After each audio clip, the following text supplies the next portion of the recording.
नमो अरिहन्ताणं नमो सिद्धाणं नमो आयर्याणं नमो वज्रायाणं नमो लोये सवसाहूणं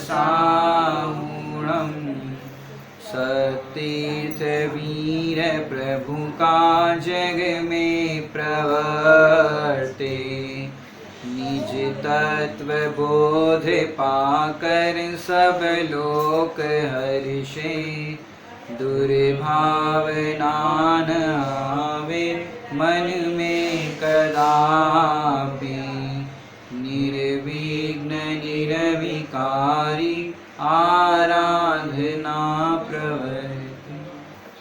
हम लोग स्वाध्याय करते हैं, प्रवचन भी सुनते हैं, फिर भी प्रवचन सुनने के बाद भी विषय स्पष्ट नहीं हो पाता या हम भूल जाते। सबको ये कंप्लेन होगी कि हम भूल जाते। तो कारण क्या है हमारे भूलने का? प्रवचन सुनते हैं, चाहे ऑनलाइन सुनो या लाइव सुनो, फिर विषय स्पष्ट नहीं हो पाता। तो इसका एकमात्र कारण है हम जो विषय चलता है उसको नोट नहीं करते, फिर दोबारा उस विषय पर चर्चा नहीं करते। इस कारण से वो विषय स्पष्ट नहीं हो पाता। तो मैं आप लोगों से कहना चाहूँगा कि भी ऑनलाइन जितनी भी क्लासेस चल रही हो और भी विद्वानों के जो आप प्रवचन सुन रहे हो, या ये जो लेशिया का अपन ने प्रकरण शुरू किया है इसको भी आप सुनो, तो आप कॉपी पेन लेकर के अपने घरों में बैठो और उसको प्रॉपर नोट करो कौन सी लेशिया के अंदर क्या होता है, कौन सा कलर होता है। आगे हम गुणस्थानों की अपेक्षा से भी चर्चा करेंगे, जिससे फिर बाद में भी आप उसको पढ़ो या चर्चा करो, जिससे आपको विषय एकदम स्पष्ट हो जाए, जिससे दोबारा आप उस विषय को देखो तो आपको हर एक लेशिया के बारे में प्रॉपर नॉलेज हो। इस तरह से आप अगर नोट करके स्वाध्याय करोगे, प्रवचन सुनोगे, तो आपको विशेष लाभ होगा। अब अपनी चर्चा जो चल रही थी कापोत लेशिया के अंतर्गत, उसको थोड़ी और बढ़ाते हैं, क्योंकि ये सबसे जितना नुकसान कृष्ण लेशिया वालों ने नहीं किया होगा, नील लेशिया वालों ने नहीं किया होगा, उससे ज़्यादा नुकसान अगर देखा जाए, हानि जो कुरीतियाँ भी जो देखी जाती है समाज के अंदर, वो इस कापोत लेशिया वाले जीवों के कारण देखी जाती है। क्यों? क्योंकि धर्म करते भी है, करने भी देते हैं, लेकिन स्वरूप नहीं समझते। इस कारण से ऐसा होता है। हम थोड़ा बच्चे बैठे तो बच्चों के लक्ष्य से ले रहे थे और फिर बड़ों के लक्ष्य से भी थोड़ी चर्चा करेंगे। आप लोग बुक देखते हो, टेक्स्ट बुक होती है या जिनवाणी की कोई बुक होती है, शास्त्र होता है, उसको ओपन करते हो या पेजेस उसके घुमाते हो, तो कैसे घुमाते हो आप उसको? अगर आप घुमाते हो तो इस तरह से थूक लगाते हैं, फिर ऐसे पेज करते हैं, थूक लगाते हैं, ऐसे करते हैं। कई लोगों की ऐसी आदत होती है, या फिर ऐसे ऐसे ऐसे ऐसे उसके पेजेस घुमाते रहते हैं। तो ये सही तरीका नहीं है पेज घुमाने का, पेज टर्न करने का। आप अगर ऐसे ऐसे फास्ट करोगे तो पेज फट सकते हैं। और थूक लगाते हो, ये तो फिर जिनवाणी साधना होगी, थूक लगाना ये सब करना। तो फिर कैसे करना चाहिए कि आप अगर इस जिनवाणी की बुक हो या कोई भी आप बुक को ओपन करो, तो ऐसे ऊपर की ओर से ऐसे इस तरह से उसको ओपन किया जाए। दूसरा, आपने अपने पापा को भी देखा होगा, जब नोट गिनते हैं तो थूक लगाते हैं और नोट ऐसे गिनते जाते हैं। इससे क्या होता है, आजकल आपने देखा होगा कोरोना के अंदर बताया जाता है कि भाई कोई थूकता है, छींकता है, तो भाई बहुत ध्यान रखने लायक है। अब वो जो नोट है, सब्जी वालों को आपने देखा होगा पैरों के नीचे इस तरह से वो नोट को रखते हैं। और भी लोग जो अंडा मांस इत्यादि बेचते हैं, ठेले वाले होते हैं, उसी हाथों से अंडा मांस बनाते हैं, उसी हाथों से नोट काउंट करते हैं और रखते हैं। अब वही नोट घूम फिर करके हमारे पास आता है और उसको ही हम थूक लगाए, इस तरह से लगाए, तो ये हम स्वरूप नहीं समझते कि हम क्या कर रहे हैं। तो हर चीज़ में स्वरूप समझने की आवश्यकता है। छोटे छोटे बच्चों को देखा होगा आपने, छोटे छोटे बच्चे क्या करते हैं, हैंकरचिप तो रखते नहीं है, और जरा नाक बहने लगी तो हाथों से ही पोंछने लग गए या ऐसे करके पोंछने लग गए। तो ये क्या होता है, नाक पोंछते भी है, पोंछने भी देते हैं, लेकिन स्वरूप नहीं समझते। माने बचपन से ही हमारी गलती क्या हो रही है, हम काम करने की टेक्निक को नहीं समझते। सरल भाषा में कहे तो माने स्वरूप नहीं समझते कि ये कैसे किया जाता है। और तो और आप लोगों को पता है कि जैसे घरों के अंदर भी हम भोजन करने जाते हैं, तो भोजन करने एक बार गए तो एक बहन जी ने थाली परोसने के लिए भोजन की थाली ऐसे परोसनी थी, तो हमने कहा थाली धो करके या पोंछ करके देना, हमने तो धो लेते यहाँ पर। तो उन्होंने क्या किया कि नहीं धुली है, और अपनी साड़ी के पल्लू से ही उसको पोंछ लिया। लो पंडित जी थाली। अब वही जरूरत पड़ी पल्लू की, पसीना आ रहा है तो उसी पल्लू से पसीना पोंछ लिया और उसी पल्लू से थाली पोंछ दी। माने भोजन कराते भी है, करते भी है, लेकिन स्वरूप नहीं समझते। देखा होगा आपने, भोजन बनाते समय, रोटी बनाते समय यदि फोन की घंटी बज जाए तो वही हाथों से फोन, एक तरफ रोटी अपन ने गैस पर तवे पर रखी है और फिर उतने में घंटी बज गई, तो घंटी बज गई तो क्या किया, फोन पर बात की और फोन रख करके हाथ तो धोए नहीं, उसी हाथ से रोटी पलट दी। अब क्या होता है भाई, इससे क्या होता है कि भाई अभी कोरोना वाला कहेगा कि भाई मोबाइल या कोई भी चीज़ को हाथ लगाओ और साबुन से हाथ धो, सैनिटाइजर से हाथ धो, तो वहाँ तुरंत फॉलो करेंगे। और यहाँ पर अगर कहे भाई हमारा इस तरह से शुद्धता अशुद्धता का चौका की बात करें तो फिर कहेंगे भाई पुराने ज़माने की बात कर रहे हो। आप इसका विचार करके देखोगे तो आपको एक एक चीज़ समझ में आएगी। कभी हमारे पास समय होगा तो हम चौका निर्देशिका पर भी थोड़ी सी चर्चा करेंगे। तो स्वरूप नहीं समझते। बर्तनों के अंदर भी देखो, बर्तनों के हमने पूर्व सदाचार के प्रवचनों में चर्चा की है, स्टीकर इत्यादि की। और थोड़ी दूसरी बात बताना चाहते हैं, हम एक बार एक जगह पर गए थे 10 लक्षण में, शाम के टाइम पे हमने देखा उनके बर्तन नहीं मंजे थे। हमने कहा भाई बर्तन क्यों नहीं मंजे? बोले काम वाली बाई नहीं आई। मैंने बोला फिर कब मंजेंगे? बोले अभी तो हमको प्रतिक्रमण करने जाना है, भक्ति में जाना है और फिर प्रवचन का भी लाभ लेना है और अब तो लेट हो गए। तो फिर मैंने उनसे कहा अब काम वाली बाई सुबह भी नहीं आई तो क्या करोगे? चाय नाश्ते के बर्तन साथ में मंजवाओगे? बोले हाँ वो तो ऐसे ही करती है, कभी भी आती है कभी नहीं आती है। तो मैंने कहा रात भर आपके बर्तन इस तरह से पड़े रहेंगे, झूठे बर्तन, तो क्या होगा? कितनी ही जीवोत्पत्ति हो जाएगी। बर्तन मांजते भी है, मंजवाते भी है या करते हैं, लेकिन स्वरूप नहीं समझते। उसको अंतर मूर्त के अंदर मांज लेना चाहिए। अगर अंतर मूर्त के अंदर नहीं मांजते तो कितनी ही जीवोत्पत्ति उसके अंदर हो जाए। हम लोग तो रेल इत्यादि में जाते हैं, यदि वहाँ पर पानी का हमारे पास शॉर्टेज हो या पानी कम हो, क्योंकि पानी कौन से पानी से बर्तन धोना चाहिए वो हम चौका निर्देशक के प्रवचन या क्लास लेंगे तब बताएंगे। ये कोई बाथरूम इत्यादि और जगह के पानी से बर्तन नहीं धोने चाहिए। जो पानी आप चौके के लिए पीने का पानी, भोजन बनाने का पानी प्रयोग करते हो, उसी पानी से आपको बर्तन धोने चाहिए। क्योंकि आपने बाथरूम के पानी से बर्तन धोए और फिर वही थाली आपकी तो धुली होगी और वही से पूछी होगी, अब उसी में सीधा आप भोजन या नाश्ता इत्यादि ले लोगे। अब वो तो वहाँ का पानी था और भोजन इत्यादि बनता है, वो पीने का पानी आप अलग से अलग तरीके से भरते हो। इसका स्वरूप समझने की आवश्यकता है। और उन्होंने, वो बहन जी ने क्या कहा कि भाई हम सवेरे बर्तन मांजेंगे। फिर मैंने कहा कि भाई ऐसा मत करो, अब हम आपके यहाँ रुके हैं तो कम से कम इतना तो विवेक प्रकट हो जाए आपके अंदर कि बर्तन जो भी है आपके वो दिन में ही मंजे। तो आज, अभी पहले कभी बात हुई थी उनसे, तो आज तक उनके घरों में बर्तन जो मंजते हैं, यदि काम वाली बाई नहीं भी आए तो भी दिन में बर्तन मांज लेते। तो ऐसे हमारे जीवन में भी यदि ये गलतियाँ हो तो समय पर बर्तन मांजे, उससे जीवोत्पत्ति, अपने अहिंसा का पालन हो। माने स्वरूप समझने की आवश्यकता है। और बात करें, आप लोग सफ़र इत्यादि करते हो तो ट्रेन के अंदर जो वॉश बेसिन होता है दरवाजे के पास, तो क्या करते हो? उसका प्रयोग करते हो कि नहीं करते हो? करते हो। अब कई लोग करते हैं भाई कि हम प्रयोग करते हैं। अब किस तरह से करते हो? छान के करते हो कि कैसे करते हो?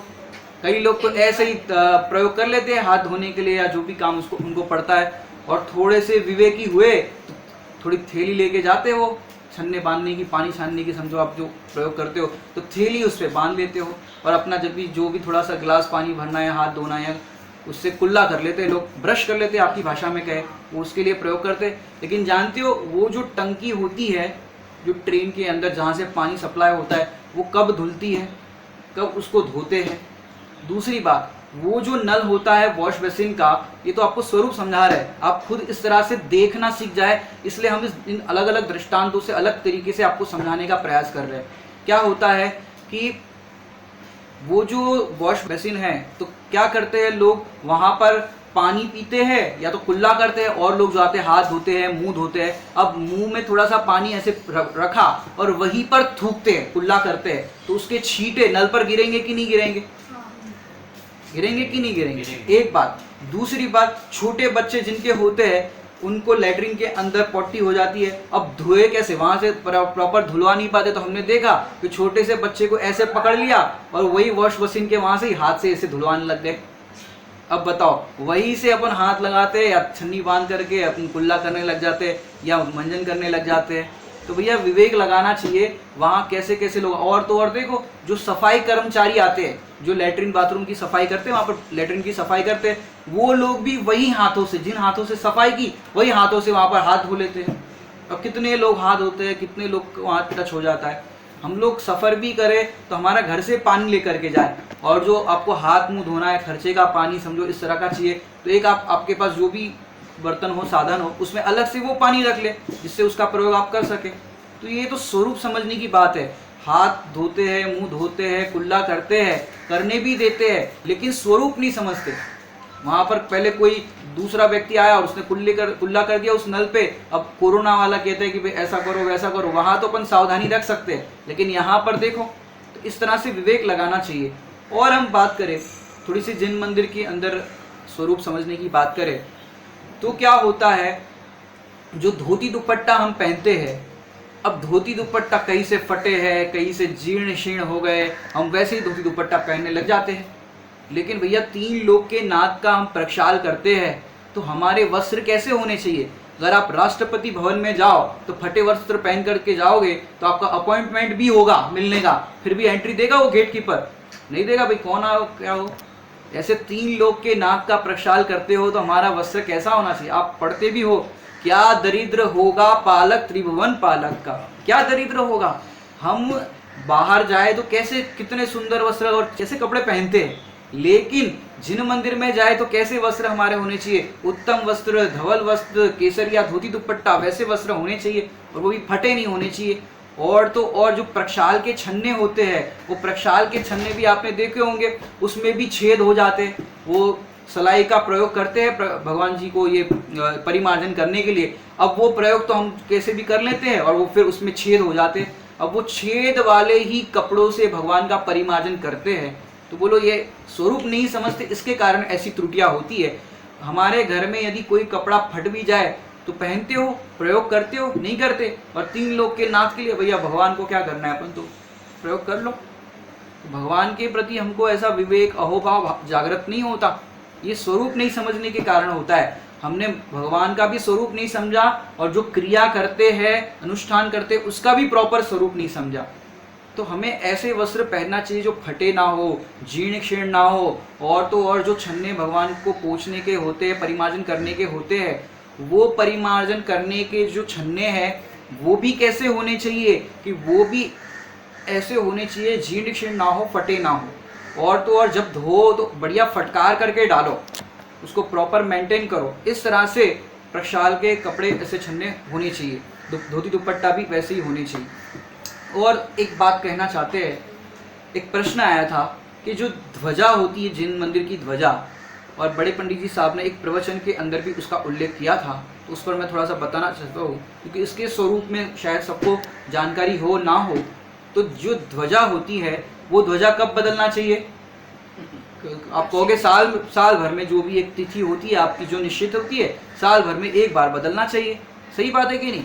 अब मैं आपको दूसरा प्रश्न करता हूँ, आपने जो वस्त्र पहने हैं, अभी आपने सुबह नहा धोकर के वस्त्र पहने, अब दोबारा ये वस्त्रों को कब बदली करोगे? सरल सा उत्तर है, दूसरे दिन बदली करोगे।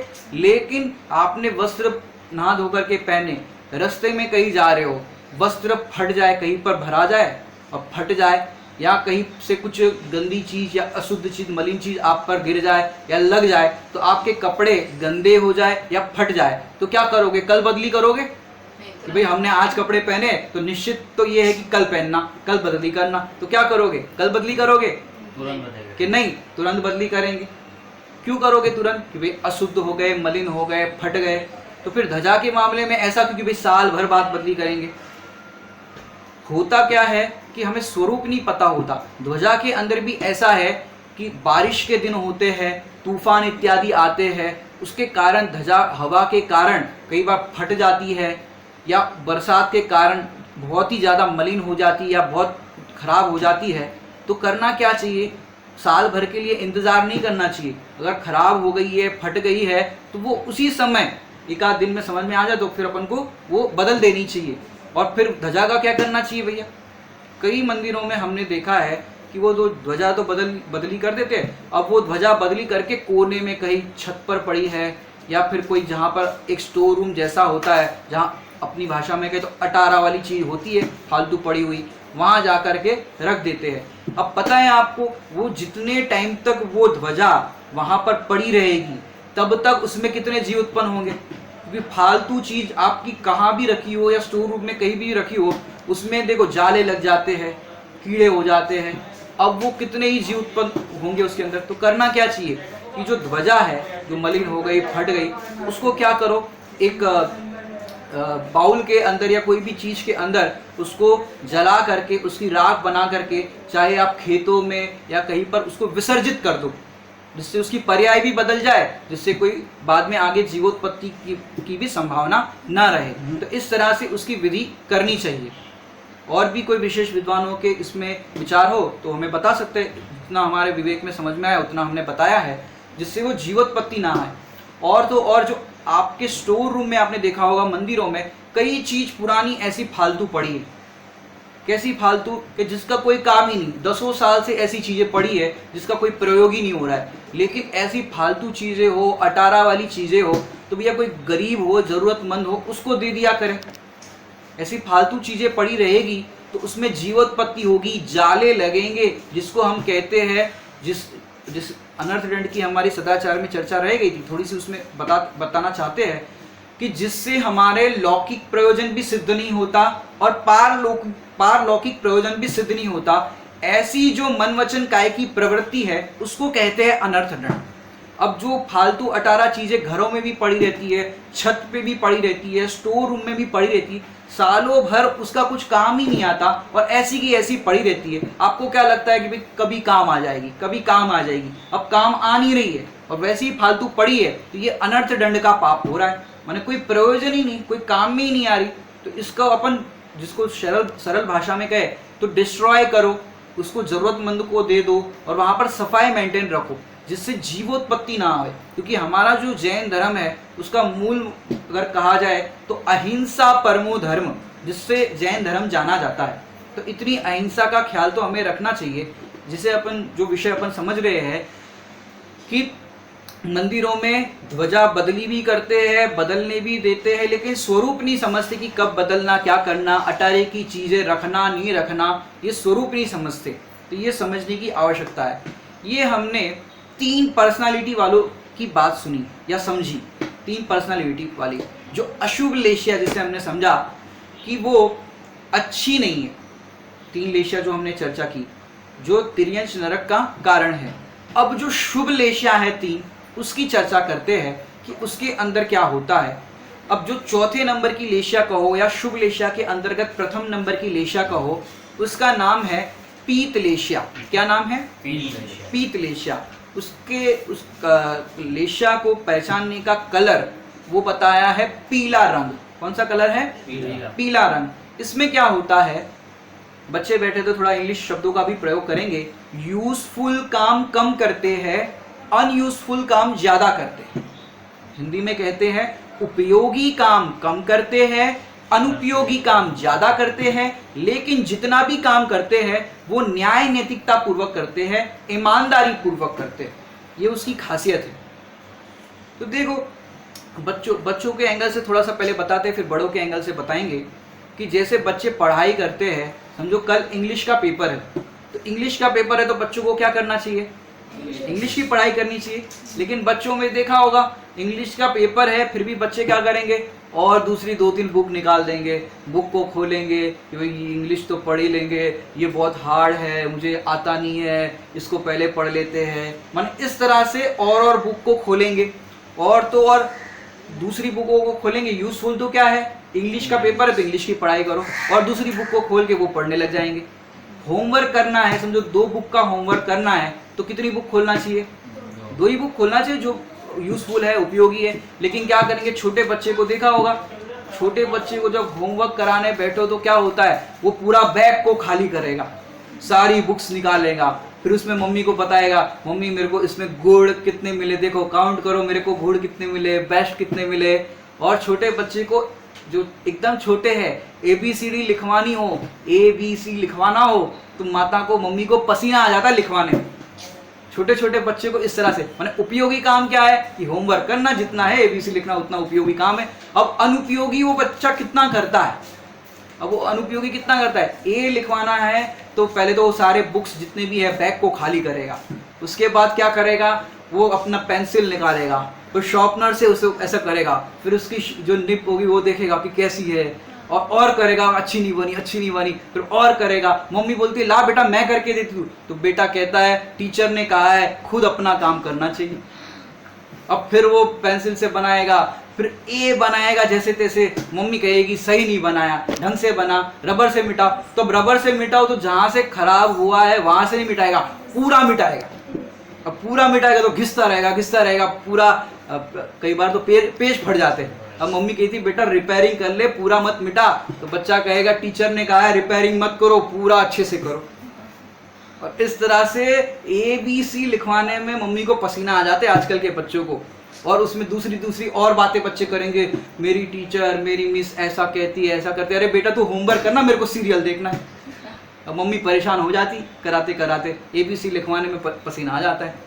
तो इस तरह से बच्चों को उपयोगी काम तो कितना है कि जितना होमवर्क करना है उतना उपयोगी है, लेकिन अनुपयोगी बहुत ज्यादा करते हैं। लेकिन न्याय नैतिकता ईमानदारी वाला जो पॉइंट बताया, उस टाइम पे बच्चा हल्ला नहीं करेगा, झगड़ा नहीं करेगा, तोड़फोड़ नहीं करेगा, लेकिन पढ़ेगा और मम्मी के साथ, मम्मी पढ़ाएगी और ये बच्चा पढ़ेगा भी, लेकिन अनुपयोगी काम जो है वो ज्यादा करेगा। तो बच्चों के एंगल से बता रहे, बच्चे भी सुन रहे हो तो उनको भी थोड़ा सा उनके एंगल से मिल जाए।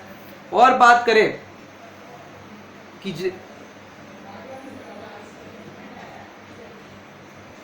आपने देखा होगा कि घरों के अंदर मम्मी जो भोजन बनाती है, अगर भोजन करना हमारा प्रयोजन है, उपयोगी काम है भोजन करना, तो भाई दाल रोटी खाओ, प्रभु के गुण गाओ, इतने में अपना काम हो सकता है। लेकिन आपकी मम्मी आपने देखा होगा वो रोटी भी बनाएगी, दाल भी बनाएगी, 2 सब्जी भी बनाएगी, चावल भी बनाएगी, आम का अचार भी बनाएगी, नींबू का अचार भी बनाएगी, और भी चीजें, हलवा भी बनाएगी। अब इतनी सारी चीजें क्यों बना रहे, चटनी भी बनाएगी, भाई दाल रोटी खाओ, प्रभु के गुण गाओ।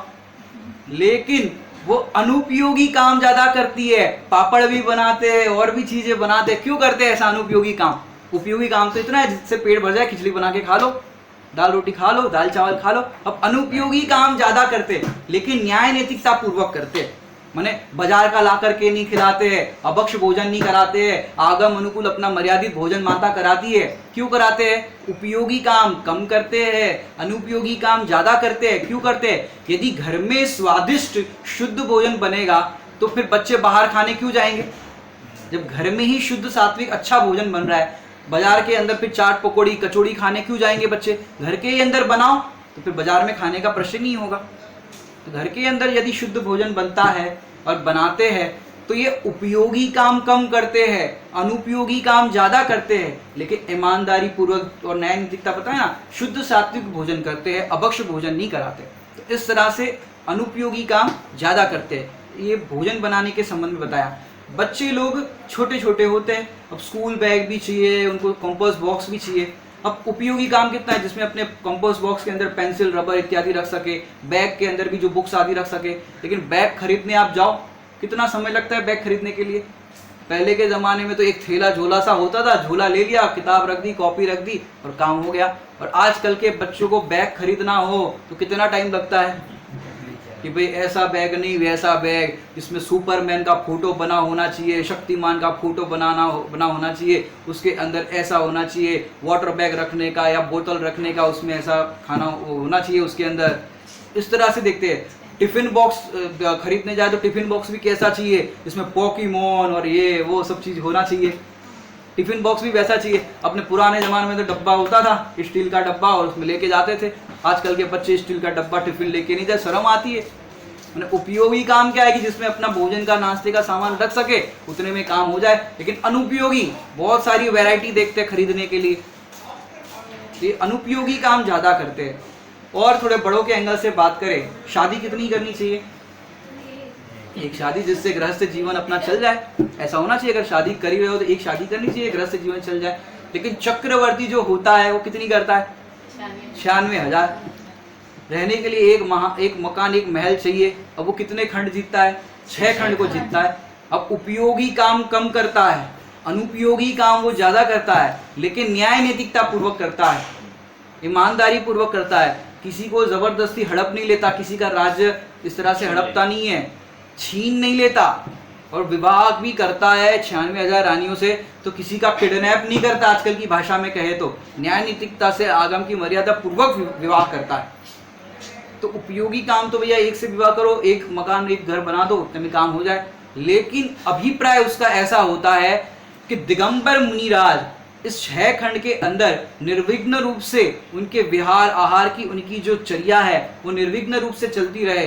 कोई विधर्मी हो, क्योंकि मलच खंड की भी कन्याओं से विवाह करता है, कि कोई विधर्मी राजा उन दिगंबर मुनिराज को परेशान ना करे, उन पर उपसर्ग आदि ना करे, क्योंकि उनसे विवाह और संबंध जोड़ने पर वे सारे भी जैन धर्म के अनुयायी हो जाते हैं, ये उनका प्रयोजन होता है। तो उपयोगी काम कम करता है, अनुपयोगी काम ज्यादा करता है, लेकिन न्याय नैतिकता पूर्वक करता है।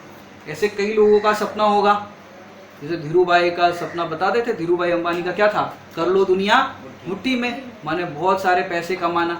ऐसे कई जैनी भाइयों को भी होगा कि हमको अमीर बनना है।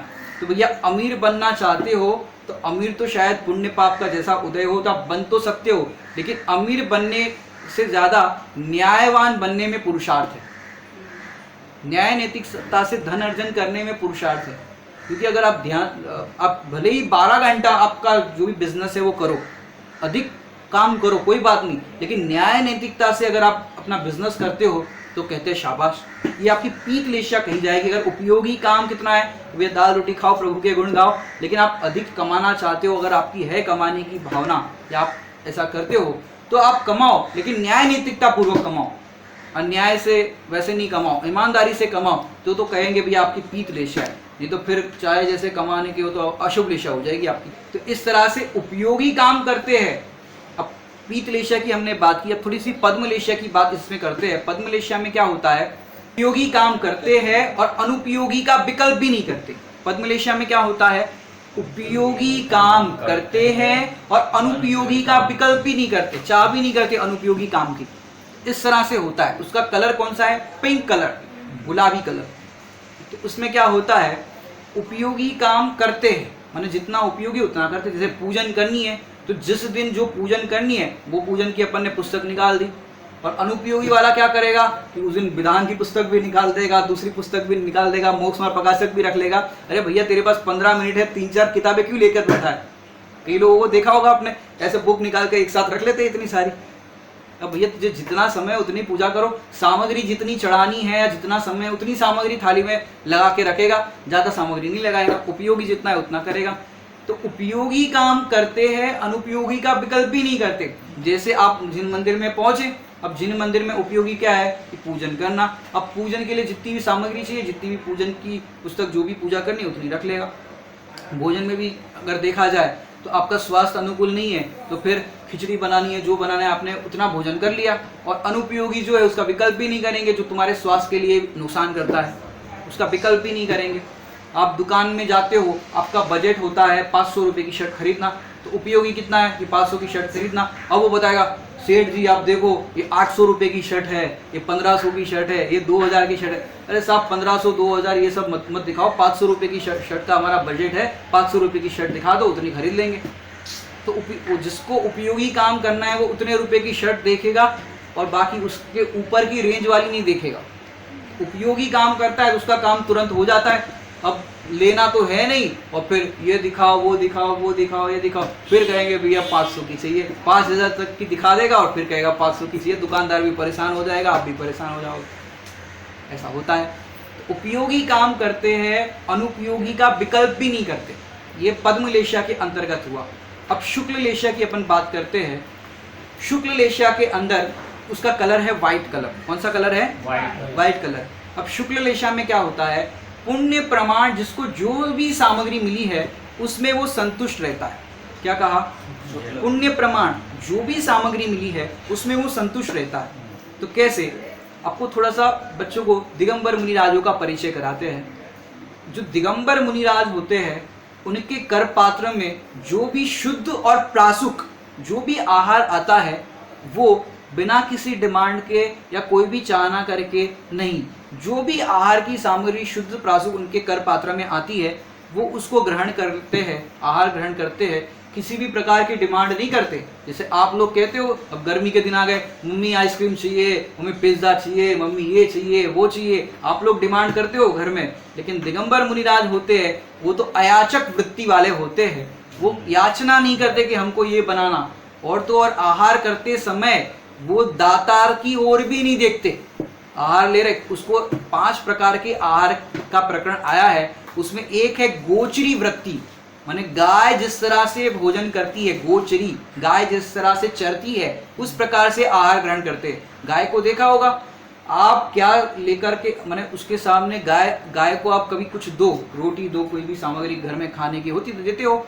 अब गाय है वो देने वाले की ओर नहीं देखती। आपने जैसे कोई चीज उन गाय को डाली, वो चुपचाप खाने लग जाती है। अब सेठ दे रहा है कि सेठानी दे रही है, कि बच्चा दे रहा है कि बच्ची दे रही है, गाय किसी को नहीं देखती, वो चुपचाप अपना जो भी दिया है आपने वो खाने लग जाती है। ऐसे गोचरी वृत्ति मुनिराजों के लिए कही गई है कि वो आहार आपने मुनिराज के कल्पपात्र में दिया तो वो दातार की ओर नहीं देखते, दातार को इशारा नहीं करते कि और दे दो और दे दो, इस तरह से इशारा भी नहीं करते। वो तो अपना स्वरूप देखते देखते, अपने स्वरूप को भाते भाते जो भी आहार शुद्ध प्रासुक होता है उसको ग्रहण करते हैं। और तो और आपको पता है, एक मुनिराज की कथा आती है पुराणों के अंदर, उसमें एक मुनिराज आहार करने के लिए जब आए तो आहार में उनको कड़वी तुमड़ी का आहार मिला। अब कड़वी तुमड़ी का आहार माने कड़वी सब्जी, समझो एक परोस दी आप बच्चों को समझाने के लिए, कड़वी सब्जी परोस ली। अब कड़वी सब्जी परोस ली क्यों? क्योंकि उन्होंने स्वयं, क्योंकि मुनिराज के पहले श्रावक गण होते हैं वो भोजन को ग्रहण नहीं करते, मुनिराज को कराते हैं फिर ग्रहण करते। मुनि को भोजन दे फिर निज करे आहार, इस तरह की श्रावक की वृत्ति होती है। अब उन्होंने उसको चखा तो नहीं था। अब कड़वी तुमड़ी जो कही जाती है, कड़वी तुमड़ी का आहार उनको दिया। अब वो मुनिराज को कड़वा तुमड़ी का आहार ग्रहण करने पर उन्होंने अपने चेहरे के हाव भाव नहीं बिगाड़े कि कड़वी है, ऐसी है वैसी, उन्होंने अपने चेहरे के हाव भाव नहीं बिगाड़े। वो उस टाइम पे भी सौम्य मुद्रा, आप उनको सरस भोजन परोसो कि नीरस भोजन परोसो, जैसा भी ग्रास हो उनकी मुद्रा शांत होती है। तो ऐसी उनकी शांत मुद्रा होती है, उस टाइम पे शांत मुद्रा पूर्वक वो भोजन करते हैं ये। और फिर क्या हुआ, दातार को लगा कि ये उनको अच्छी लग रही है सब्जी, तो उन्होंने और सब्जी परोसी और परोसी तो परोसी, और जैसे ही आहार संपन्न हुआ कि नहीं हुआ, उनको वमन हो गया, आपकी भाषा में कहे तो वॉमिट हो गई। और फिर क्या हुआ, ऐसा घर में कोई वॉमिट करे तो बच्चों आप लोग को क्या होता है, छी, डर्टी होता है कि नहीं होता। लेकिन दान दातार को ऐसा नहीं हुआ, उनको ग्लानि भाव नहीं आया, जिसको सम्यक दृष्टि के 8 अंग में निर्विचिकित्सा अंग कहते हैं, और निर्विचिकित्सा अंग में ये प्रसिद्ध हुई है कहानी। तो उनको ऐसा ग्लानि भाव नहीं आया, उन्होंने बहुत प्रीति पूर्वक वहाँ पर जो वमन हुआ था पूरी उसकी सफाई की, मुनिराज के चरणों में कहा, स्वामी हमारे ही आहार देने में चूक हो गई आपसे, हमारा बहुत बड़ा अपराध हो गया, इस तरह से क्षमा याचना की। आपको ऐसा भोजन मिला हो और आपको वमन हो जाए तो फिर आप क्या करोगे,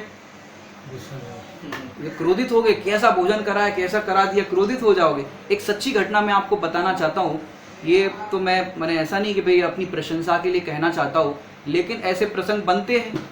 क्या हुआ, एक जगह पर एक छोटे से गांव में गए थे, 1-2 प्रसंग अच्छे से समझाना चाहता हूँ, स्वरूप नहीं समझने के, जो पूर्व में अपन ने चर्चा की थी। लेकिन मैंने विचार किया कि भाई अगर हम मुनि होते तो फिर क्या करते। जो आहार आया है, उदय प्रमाण आया है, एक जगह पे हम छोटे से गांव में गए तो वहाँ देखा गर्मी के दिन थे और करीबन 12 बजे भोजन करने गए थे, 11, साढ़े 11, 12 बजे विधान चल रहा था और फिर प्रवचन के बाद गए थे। अब वहाँ पर भोजन करने के लिए मैं गया, तब मैं अकेला ही था, तब मैं भोजन करने के लिए गया तो जिनके घर भोजन था उन्होंने आम रस परोसा, रोटी वगैरह जो भी था परोसा। अब आम रस का जैसे ही मैंने टेस्ट किया, देखा तो आम रस था गरम, मैंने गैस पर गरम करके फिर दिया था, थोड़ा सा हल्का गरम कर लिया था। अब हमने तो चुपचाप भोजन कर लिया, भाई जैसा आहार आया वैसे कर लो, अब अपन क्या विकल्प करना, और मौन पूर्वक हम भोजन करते हैं, ऐसा है वैसा है, विकल्प तो करते नहीं, क्योंकि श्रावक दशा ऐसी होती है, मुनि दशा की तलेटी होती है। हम गृहस्थ दशा में मुनि बनने की भावना भाते हैं, निर्णता की भावना भाते हैं, अपूर्व अवसर ऐसा कब आएगा, तो खाली भावना भाने के लिए तो है नहीं, कभी ऐसा उदय आए तो भेद विज्ञान करना चाहिए। अब वैसा हुआ, आम रस गर्म था, अब जैसा भी था हमने भोजन कर लिया चुपचाप शांति से, फिर अपने कमरे पे चले गए। फिर पूछवाया भैया कि क्या बात है, इस तरह से क्या था, या उनको समझ में नहीं आया होगा आहार कैसे क्या बनाना। अगर समझ में नहीं आया तो हम उनको बता देंगे भी कैसे करना चाहिए, आगे कोई और भोजन करने के लिए विद्वान आए तो किस तरह से कराना चाहिए। और बताया था कि भाई इनने पहली बार ही कराया है विद्वान को आहार। तो फिर पूछवाया तो पता चला कि भाई ये पंडित जी अमायन से आए हैं, और फिर उनने थोड़ा बहुत सुन रखा था, महाराजों को भी आहार कराया था कि भाई शुद्ध भोजन कैसे कराना चाहिए सुना था। तो उन्होंने प्रासुक, वो जो आम का रस था उसको प्रासुक कर लिया था, माने जो कहते हैं सचित को अचित कर देते हैं। माने आप मुनिराज को देखोगे कोई भी चीज फल या फलों का रस भी परोसोगे तो थोड़ा सा आँच दे देते, माने गर्म थोड़ा सा करके फिर परोसते। क्यों? उनको सचित त्याग प्रतिमा होती है। माने मुनिराज तो आगे हो गए 11 प्रतिमा के ऊपर, तो सचित त्याग प्रतिमा होती है। अब उनको लगा कि ये भाई अमाइन से आए, बड़े पंडित जी के यहाँ से आए, तो फिर क्या किया उन्होंने गर्म रस करके भी दे दिया। तो भाई किसको कौन सा आहार, कौन सी भूमिका में कैसा आहार देना, ये भी स्वरूप समझने की आवश्यकता है। और एक जगह ऐसी घटना घटी, क्या हुआ कि भोजन, मैं और मेरे साथ एक दूसरे मेरे साथ विद्वान थे, मेरे से जूनियर थे। अब हम भोजन करने के लिए गए तो भोजन हम ग्रहण कर रहे थे, तो जैसे ही भोजन परोसा तो हमने रोटी और दाल और जो कुछ भी था, हमने जैसे ही एक ग्रास लिया तो उतने में देखा कि उसके अंदर कुछ टेस्ट हमें अजीब सा लगा था। अब जैसा भी था कर लो, जो भी भोजन है, खिन्नता किंचित ना हो अगर मिले नहीं आहार, यहाँ तो ऐसी वृत्ति की बात है। अब आहार तो मिल गया है तो काहे की खिन्नता करे, जैसा भी आहार मिला है शांति से प्रीति पूर्वक, जो शुक्ल लेशिया की बात चल रही है ना, अपने परिणाम भी कभी ऐसे हो जाते सबकी, ये तो हम आपको घटना बता रहे हैं। तो भाई जैसा भी आहार मिला है शांति से करो। अब फिर जैसे तैसे, अब पहले रोज अपन जितना इच्छा होती थी वैसा भोजन करते थे, अब ज़्यादा भोजन तो कर नहीं पाएंगे, वैसा अजीब सा टेस्ट लग रहा था। और फिर लास्ट में उनने चावल और कड़ी परोसने की बात करी, तो हमने सोचा कम से कम वो तो टेस्ट अच्छा होगा, तो हमने सोचा चलो थोड़ा सा ले लेते। अब थोड़ा सा की जगह पे 2 चम्मच हमने ले लिए, और फिर जा कर के देखा तो उसका टेस्ट भी वैसा ही था। अब हमने सोचा कि और भी परोस रहे थे, हमने कहा आप रहने दो, थोड़ा आपके लिए भी रखो कि पता तो चले क्या कैसा भोजन बना है, तो आप भी टेस्ट करोगे तो, क्योंकि बाकी घरों वालों के लिए तो और भी चीज़ें बनी होती है, हमारे लिए शुद्ध सात्विक लिमिटेड चीज़ बनी रहती, हमने थोड़ा सा बचा के रखा।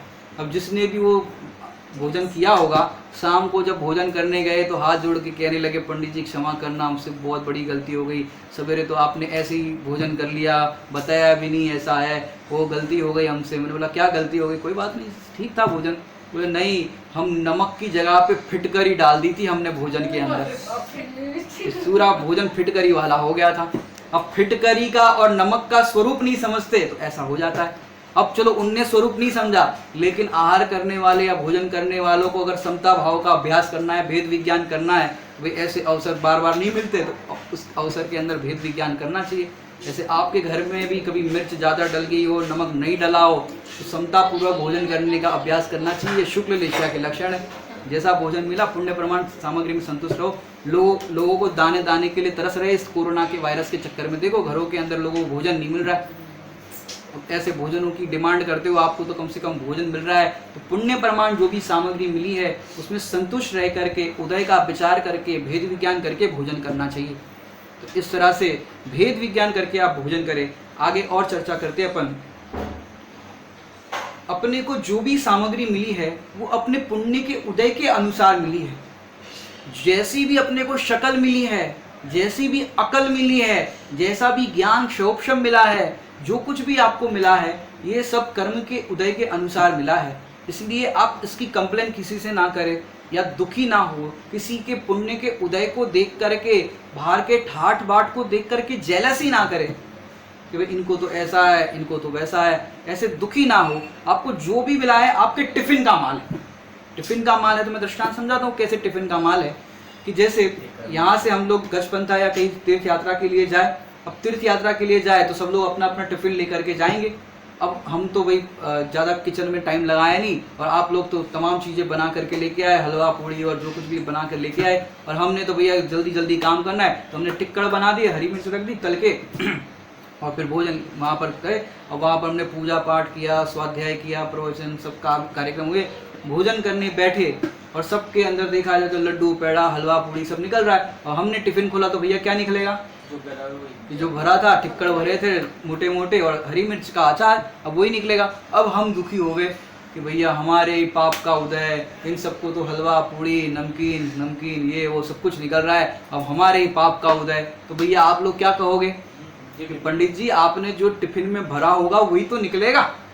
ऐसे ही भैया हम भी पूर्व में जैसा टिफिन भर के आए हैं वैसे ही तो पत्नी, वैसे ही तो बच्चे, वैसा ही तो घर, वैसा ही तो रंग रूप, वैसा ही तो सब कुछ मिलेगा। उससे अधिक क्या मिलेगा, कौन देगा हमें।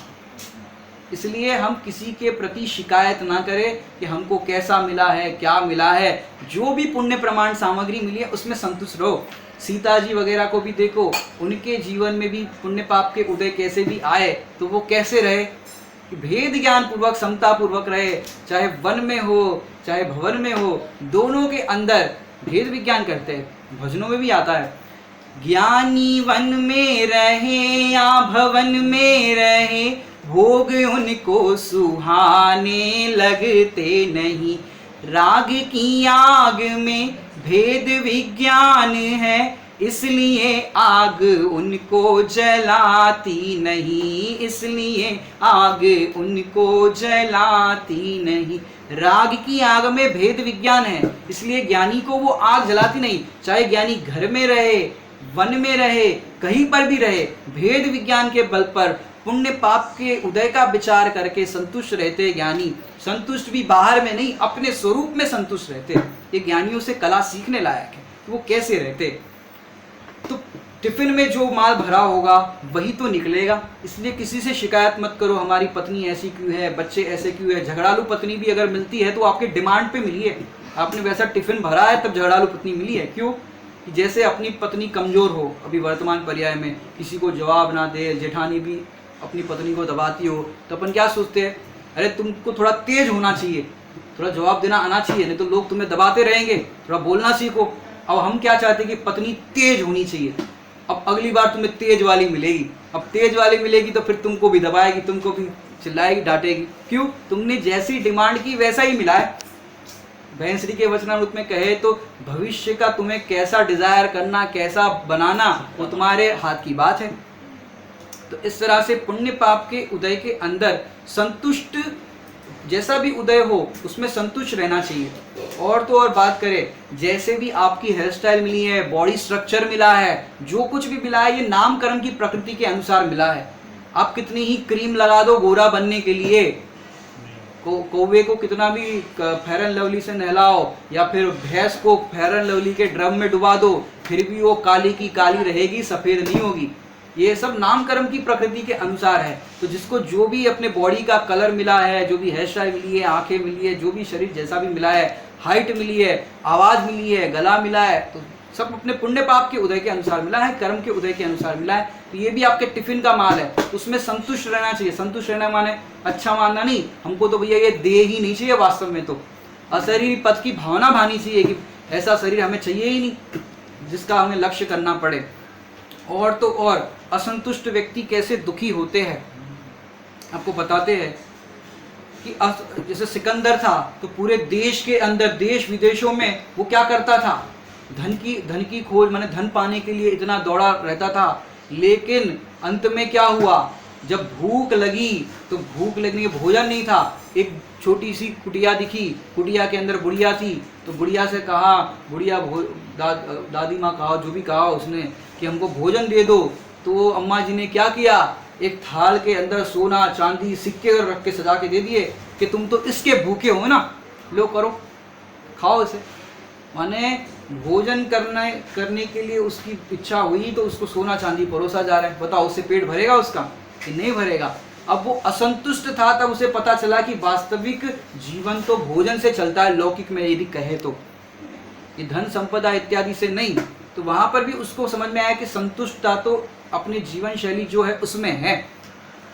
और भी बात करें, मैना सुंदरी को कोड़ी पति मिला, तो कोड़ी पति जो मिला, उस कोड़ी पति को, माने पिताजी की पूरी कहानी है। अब कोड़ी पति मिला तो जैसा भी पति मिला वो दुखी नहीं हुई, वो कोड़ी पति को भी कामदेव जैसा पति कहने लग गई और कहने लगी मेरा पति तो कामदेव जैसा है, जो भी मुझे मिला है मेरे पुण्य पाप के उदय के अनुसार मिला है, और ये तो तद्भव मोक्षगामी है, इससे उत्तम और क्या होगा। ऐसे वो सती के परिणाम थे।